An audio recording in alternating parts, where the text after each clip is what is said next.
गोंधळाला ये आणि गोंधळ मांडला गोंधळाला या रे गोंधळ मांडला आमचा गोंधळाला या रे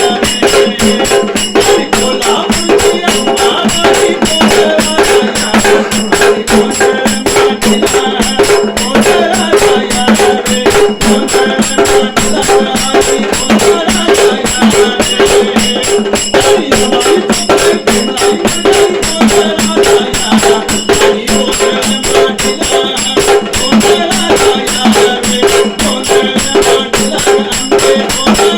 अंबा आणि गोंधळाला या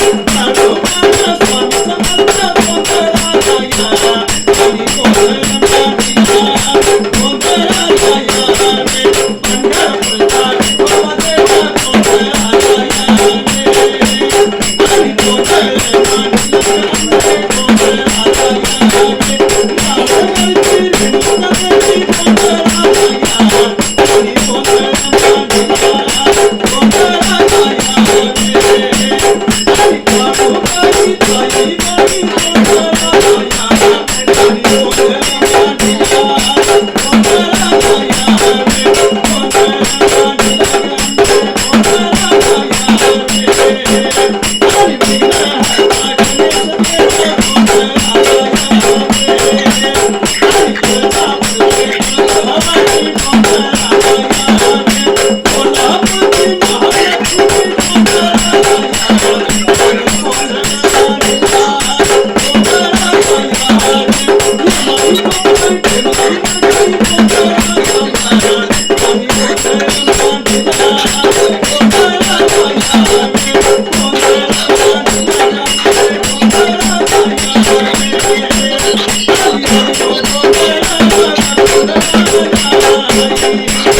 मांडला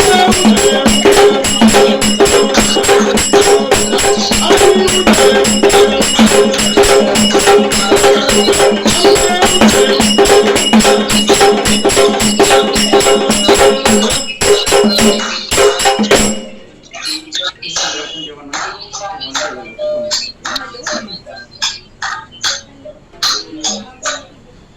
आणि गंबाबाई हटेल माझ्या धाव आणि गोंधळ मांडीला अंबा गोंधळाला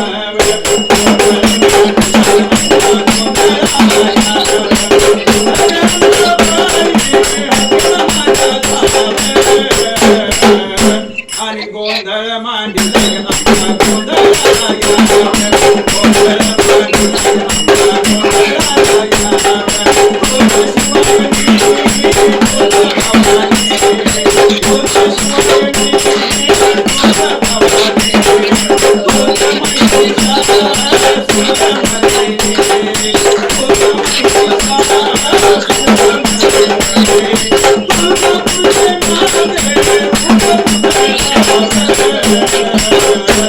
आणि गोंधळ मांडला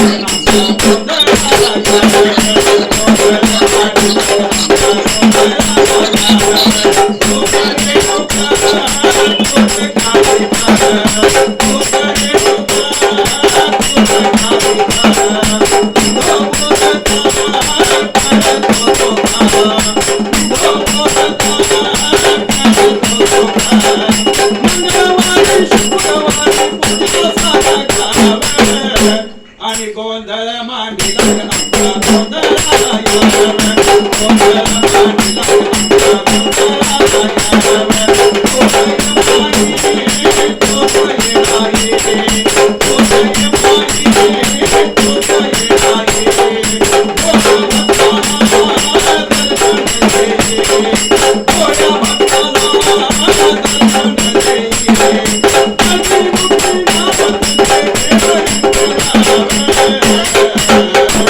आणि गोंधळ मांडिला आंबा गोंधळाला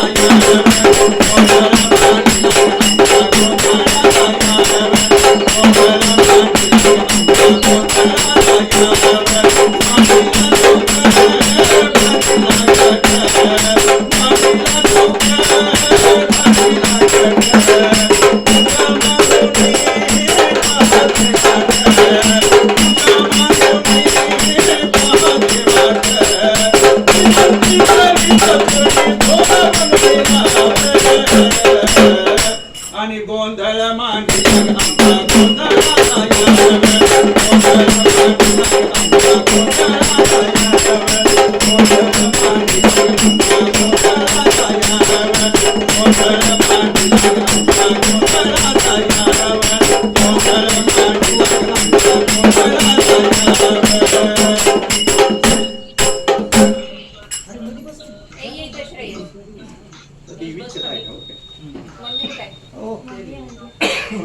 तर द्वापर युगामध्ये देव आणि दैत्य राज्य करत असतात. द्वापर युगामध्ये देव आणि दैत्य राज्य करत असतात. त्यावेळी देवांच्या मध्ये आणि दैत्यांच्या मध्ये, देवांच्या मध्ये आणि राक्षसांच्या मध्ये घनघोर युद्धाला सुरुवात झाली. आणि त्यावेळी सगळ्या देवांच्याकडून सगळे दैत्य आणि सगळे राक्षस मारले जाऊ लागले. आणि त्यामध्ये असणारा जो भला मोठा दैत्य महिषासूर, त्यामध्ये असणारा भला मोठा दैत्य महिषासूर तो म्हणतो आता मी पण मरणार, देव आता मला पण मारणार, देव आता माझा पण वध करणार. त्या भीतीनं महिषासूर दैत्य तिथून पळून जातो आणि एका मोठ्या जंगलामध्ये, एका मोठ्या अरण्यामध्ये तो जाऊन लपून बसतो. तिथं जाऊन लपून बसल्यानंतर प्रभू शंकर पार्वतीला प्रसन्न करण्यासाठी एका झाडाखाली तो प्रभू शंकर पार्वतीची तपस्या करत बसतो. आणि वर्षानुवर्ष तपस्या केल्यानंतर त्याला प्रभू शंकर पार्वती प्रसन्न होतात आणि त्याला म्हणतात, हे महिषासुरा आम्ही तुझ्या तपस्येला प्रसन्न झालेलो आहे आणि तुला कोणते पाहिजे ते वर मागून घे म्हटल्यानंतर महिषासूर दैत्य म्हणतात, आपल्याला प्रभू शंकर पार्वती प्रसन्न झालेले आहेत आणि याच्याकडे कोणते वर मागावेत. तो थोडा वेळ विचार करतो आणि प्रभू शंकर पार्वतीकडे महिषासूर दैत्य 4 वर मागतो. ते 4 वर म्हणजे असे की पाण्यात टाकलं बुडू नये, अंगावर कोणती शस्त्र जर लागलं तर त्याच्या अंगातलं जे रक्त पडेल त्या रक्तापासून पुन्हा मोठे मोठे दैत्य राक्षस निर्माण व्हावेत. 3रा वर असतो अग्निकुंडा जरी पडलं तर अंगाला कोणत्याही प्रकारची झळाव नाही, कोणत्याही प्रकारची इजाव नाही. आणि 4था वर असा असतो की माझा कोणत्याही देवाकडून, दैत्याकडून, मानवाकडून वध होऊ नये. असे 4 वर तो प्रभू शंकर पार्वती मागून घेतो आणि प्रभू शंकर पार्वती काय करतात, त्याला ते सांगितल्याप्रमाणे त्याला ते 4 वर देतात. तथास्तु म्हणतात आणि तिथून निघून जातात. तिथून निघून गेल्यानंतर महिषासूर दैत्य म्हणतात, आपल्याला प्रभू शंकर पार्वतीने 4 वर दिलेले आहेत आणि हे 4 वर खरे आहेत का बघा म्हणतो. आणि तो एका तलावापाशी जातो. तलावापाशी गेल्यानंतर पाण्यात उडी मारल्यानंतर तो पाण्यामध्ये अर्थांतरी तरंगू लागतो. 2रा वर असतो भली मोठी शस्त्र आपल्या अंगावर मारून घेतो आणि त्याच्या अंगातलं जे रक्त पडेल त्या रक्तापासून पुन्हा मोठे मोठे दैत्य राक्षस निर्माण होतात. 3रा वर असतो एक मोठा अग्निकुंड त्या जंगलामध्ये तयार करतो आणि त्या अग्निकुंडामध्ये उडी मारल्यानंतर त्याच्या अंगाला कोणत्याही प्रकारची झळा होत नाही, कोणत्याही प्रकारची इजा होत नाही. आणि 4था वर असतो की त्या रक्तापासून तयार झालेल्या दैत्यांना, त्या रक्तापासून तयार झालेल्या राक्षसांना म्हणतो, तुम्ही माझा आशीर्वाद करा. असं म्हटल्यानंतर ते दैत्य काय करतात, त्या महिषासुराचा आशीर्वाद करतात. तर त्याला मरण येत नाही, तो पुन्हा जिवंत होतो. आणि असे हे त्याचे 4 वर खरे झाल्यानंतर तो म्हणतो, आता मला कुणी मारू शकणार नाही म्हणतो, मी कधीही मरणार नाही म्हणतो. आणि ह्याच्यात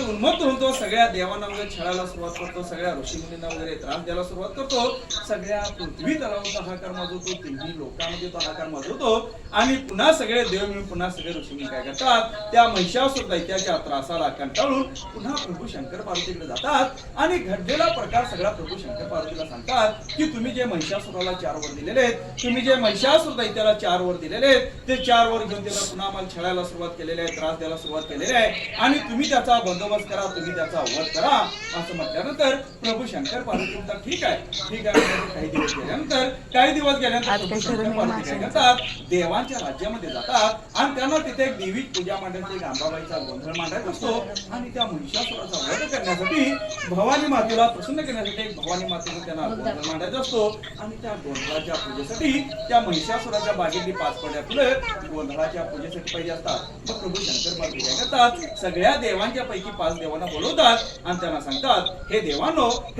आपल्याला इथे एक देवी पूजा मांडायची, एक अंबाबाईचा गोंधळ मांडायचा आहे आणि तुम्हाला त्रास देत असणाऱ्या त्या महिषासुराचा वध करण्यासाठी भवानी मातेला प्रसन्न करण्यासाठी आपल्याला एक भवानी मातेचा गोंधळ मांडायचा आहे आणि त्या गोंधळाच्या पूजेसाठी त्या महिषासुराच्या बागेतली 5 पड्या फुलं तुम्ही जाऊन घेऊन या असं म्हटल्यानंतर ते 5 देव काय करतात, आपापल्या हातामध्ये एक एक परडे घेतात आणि त्या महिषासुराच्या राज्यामध्ये जातात आणि महिषासुराला म्हणतात हे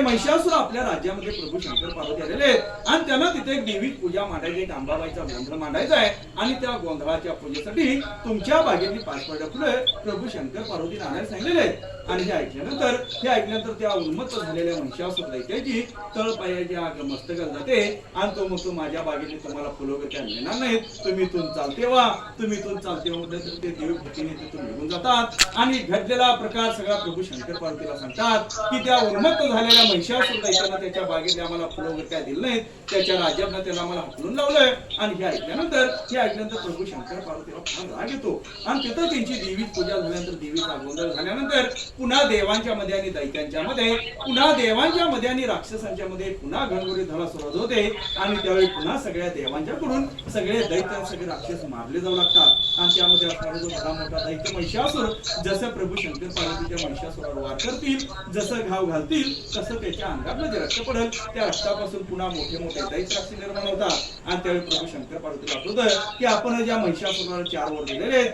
आणि हे 4 वर त्याचे खरे झालेले म्हणतात. मग प्रभू शंकर पार्वती काय करतात,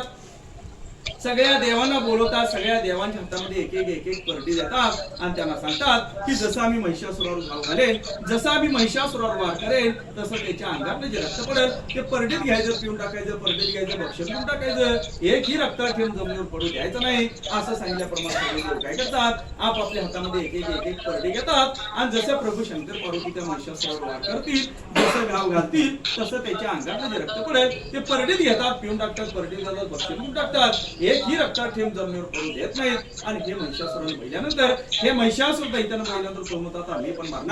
मी पण मारणार देव आता मला पण मारणार, प्रभू शंकर पार्वती आता माझा पण वध करणार. त्या भीतीनं महिषासुर दैत्य तिथं गडा लोळतो आणि एका भल्या मोठ्या म्हैस रेड्याचं उद्धार करतो, आणि तिथून पळून जातो एका मोठ्या तलावात जाऊन लपून बसतो. तलावात जाऊन लपून बसल्यानंतर प्रभू शंकर पार्वती त्याच्या पाठोपाठ जातात आणि त्या तलावातल्या पाण्यात 2 चोळा भरतात आणि त्या चोळांपासून 2 मोठ्या मोठ्या गांजीर माश्या तयार होतात आणि त्या 2 गांजीर माश्या जसं त्या रेड्याला चावतील, 2 गांजीर माश्या जसं त्या रेड्याला चावतील तसं तो रेडा पाण्यात वर लागतो. पुन्हा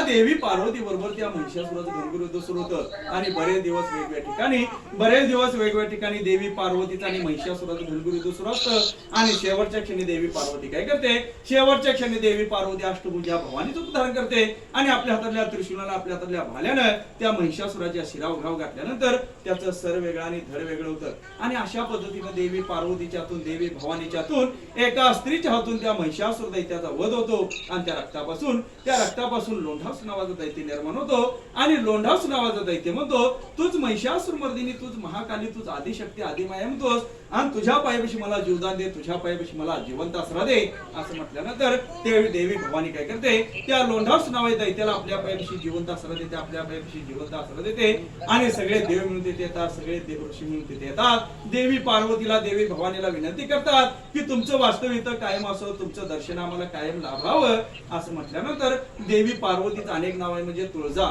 देवी पार्वतीचं अनेक नाव आहे म्हणजे तुळजा आणि बालाघाट पर्वतामध्ये महिषासुर दैत्याचा वध देवी भवानीने केलेला आहे आणि कालांतरात त्या बालाघाट पर्वताला तुळजा नावापासून तुळजापूर असं नाव पडलं आणि तेव्हापासून त्या बालाघाट पर्वतामध्ये देवी भवानीचं देवी पार्वतीचं वास्तव्य तेव्हापासून त्या बालाघाट पर्वतामध्ये आहे आणि तेव्हापासून ते क्षेत्र तुळजापूरचे तुळजाभवानीचं प्रसिद्ध झालं. तेव्हापासून ते क्षेत्र तुळजापूरचे तुळजाभवानीचं प्रसिद्ध झालं आणि सगळ्या दैत्यांचा वध करणारी आणि सगळ्या राक्षसांचा वध करणारी अशी ही आदिशक्ती आदिमाया महिषासुरमर्दिनी हीच ती तुळजापूरची तुळजाभवानी, हीच ती अंबाबाई, हीच ती देवी रेणुका, हीच ती देवी सप्तशृंगी, हीच ती देवी अनुकामिनी, हीच ती एकविरा देवी, हीच ती यमाई चोपडाई, हीच ती टेमलाई मरगाई, हीच ती देवी कात्यायनी, हीच ती शाकंभरी, हीच ती काळूबाई, हीच ती ताईबाई. देवी एकच आहे, देवी एकच आहे. वेगवेगळ्या ठिकाणून राहिल्यामुळे वेगवेगळ्या ठिकाणून वास्तव्य केल्यामुळे देवीला रूपाने नावं वेगवेगळे आहेत, पण आपल्या भोळ्या भक्तांच्या हाकेला धावणारी अशी ही जगदंबा, अशी ही तुळजापूरची तुळजाभवानी देवी पार्वतीनं अनेक रूप धारण करून सगळ्या दैत्यांचा वध केला, सगळ्या राक्षसांचा वध केला. अशी ही आदिशक्ती आदिमाया, अशी ही महिषासुरमर्दिनी, हीच ती महादेवी, हीच ती महाकाली, हीच ती तुळजापूरची तुळजाभवानी. नमस्कार. आदिशक्ती अन आदि भवानी आदि माया तू, आदिशक्ती अन आदि भवानी आदि माया तू, तुझा गोंधळ मांडिला आणि आईचा गोंधळ मांडिला, गोंधळ मांडिला आणि आईचा गोंधळ मांडिला. आदिशक्ती अन आदि भवानी, आदिशक्ती अन आदि भवानी आदि माया तू, आदिशक्ती अन आदि भवानी आदि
माया तू,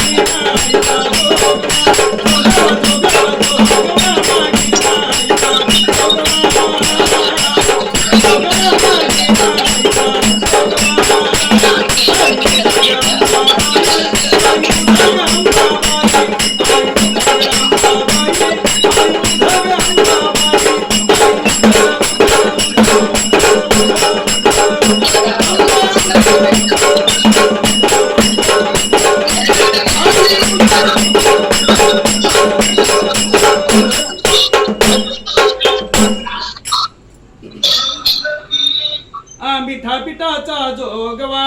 मिठा पिठाचा जोगवा घेऊन या ग लवकरी आणि आम्हाला जायचं दुर्वारी ग तुळजापूरच्या बाजार,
आरती करा.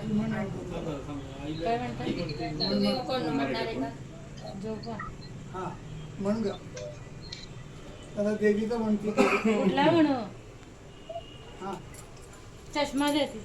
ऐक ऐक साजणी ग स्वप्न माझं कांचनी ऐक ऐक साजणी ग स्वप्न माझं कांचनी काल आली स्वप्नी माझ्या जगदंबा भवानी काल आली स्वप्नी माझ्या जगदंबा भवानी अंग अंग मोहरल रूप तिचं पाहुनी अंग अंग मोहरल रूप तिचं पाहुनी आज बाई निघाले मी अमृतात नाहुनी आज बाई निघाले मी अमृतात नाहुनी ऐक ऐक साजणी ग स्वप्न माझं कांचनी ऐक ऐक साजणी ग स्वप्न माझं कांचनी काल आली स्वप्नी माझ्या जगदंबा भवानी नेसली ग सोन सळा हिरवी गार पैठणी नेसली ग सोन सळा हिरवी गार पैठणी बर जरी बुट्टेरी ग कंचुकी लेहुनी बर जरी बुट्टेरी ग कंचुकी लेहुनी ऐक ऐक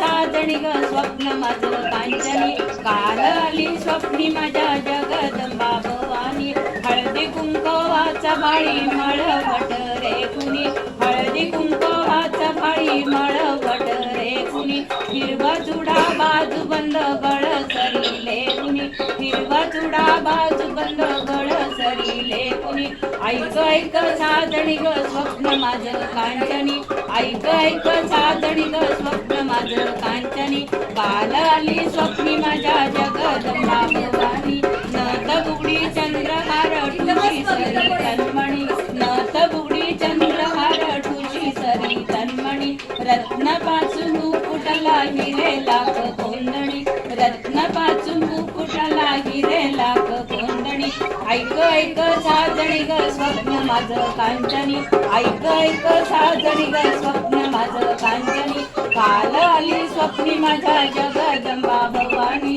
काल आली स्वप्नी माझ्या जगदंबा भवानी सिंहावरी आरुणली अष्टभुजा भवानी सिंहावरी आरुणली अष्टभुजा भवानी शंख चक्र गदा पद्म त्रिशूल ते घेऊनी शंख चक्र गदा पद्म त्रिशूल ते घेऊनी ऐक ऐक साजणी ग स्वप्न माझं कांचनी ऐक ऐक साजणी ग स्वप्न माझं कांचनी काल आली स्वप्नी माझ्या जगदंबा भवानी चंडमुंड महिषासुर टाकीला ग मर्दुनी चंडमुंड महिषासुर टाकीला ग मर्दुनी अशी अंबा स्वप्नी काल देखिली मी लोचनी अशी अंबा स्वप्नी काल देखिली मी लोचनी ऐक ऐक साजणी ग स्वप्न माझं कांचनी ऐक ऐक साजणी ग स्वप्न माझं कांचनी काल आली स्वप्नी माझ्या जगदंबा भवानी ऐक ऐक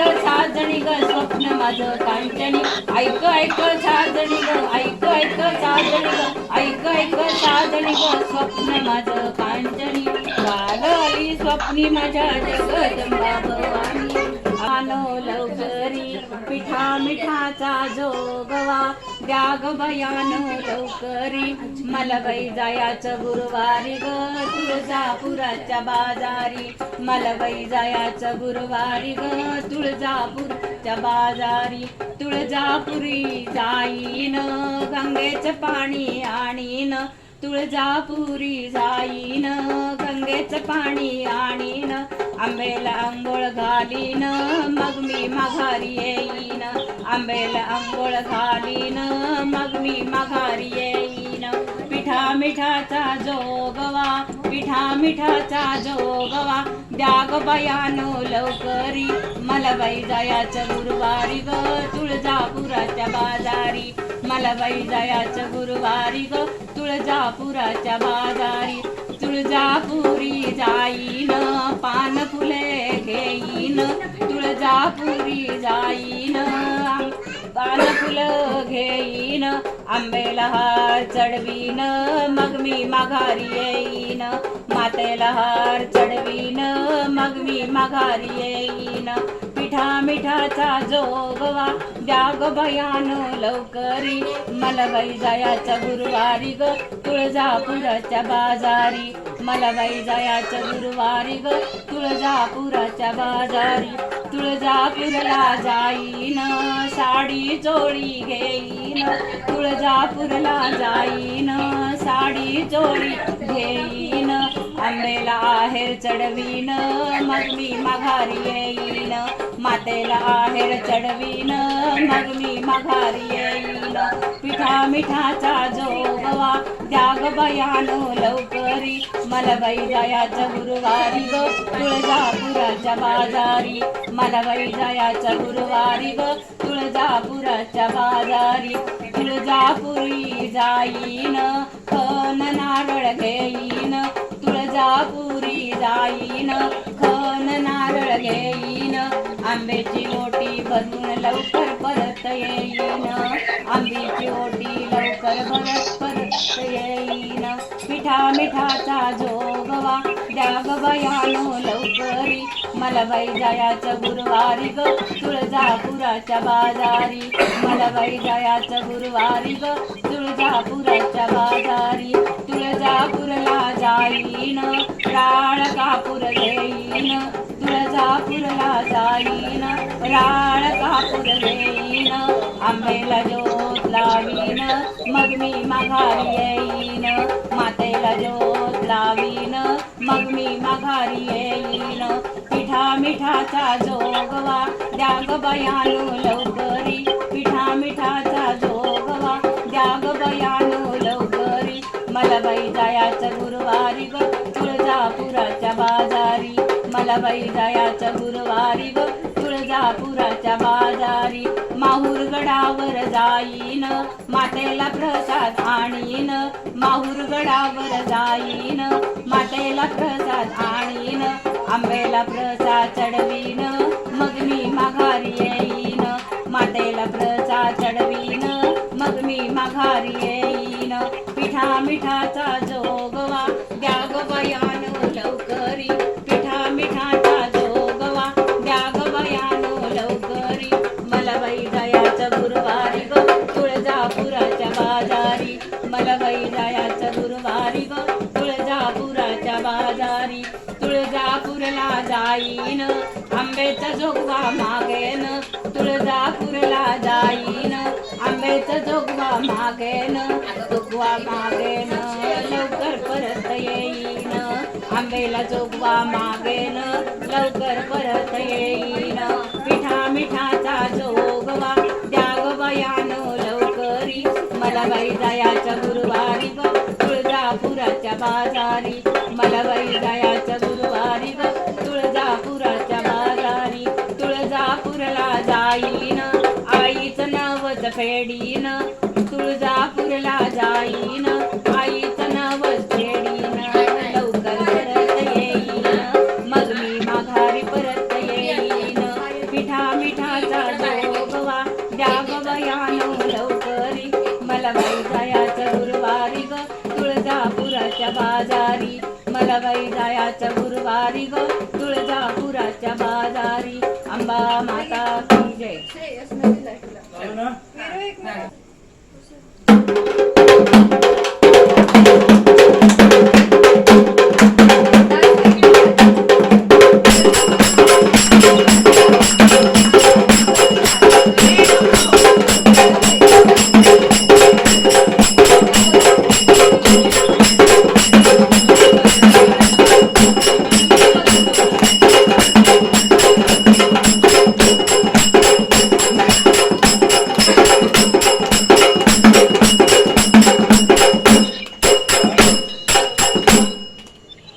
गवळण घेऊया शेवटचा आता. गवळण घेतो शेवटचा. बस इथे. रुण झुन वाजती पैंजन रुण झुन वाजती पैंजन छबिन्याला आली माझी गवळण. छबिन्याला आली माझी गवळण.